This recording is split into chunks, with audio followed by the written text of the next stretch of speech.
If you want to build an aesthetic body, you need to distill your diet and training down to what actually matters. In terms of your training, you want to hit each muscle group twice a week. And for building an aesthetic body, you want to focus on building the shoulder to waist ratio. You want to look as wide as possible on top and look as small as possible down here at the waist. You want to be focusing on building up your shoulders, your back, and your upper chest to build that shelf look. So really what you want to be focusing on is your pull downs, your rows, your lateral raises, and an incline press for the upper chest. That's really what you want to be focusing on. You can do some, work for legs and stuff like that. Obviously you don't want to have pencil legs, but if you really distill it down to what actually matters, there's only a couple of movements that you really need to focus on. For me, I focus on pull downs, incline press, lateral raises. Also rows are in there as well. Rows for the upper back and mid back if I pull high. And those are like the 3-4 movements that I actually focus on in my training. So you want to hit them twice a week.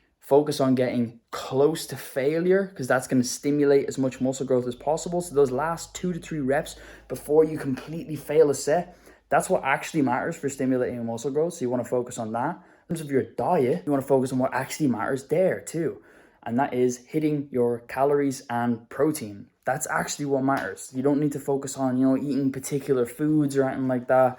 And I find the most effective tool for hitting your calories and blunting hunger, if you're trying to, cut down body fat, lose weight, is intermittent fasting. You want to wake up the first 5 to 6 hours of the day. You're just going to ingest caffeine to blunt your hunger. And then you eat a smaller first meal and push most of your calories off until later on in the day.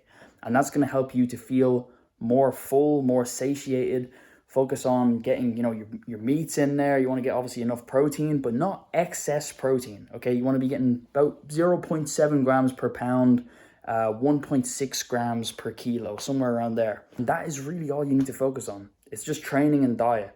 And everything that I mentioned there, that's all you need to consider. Anything else is just noise.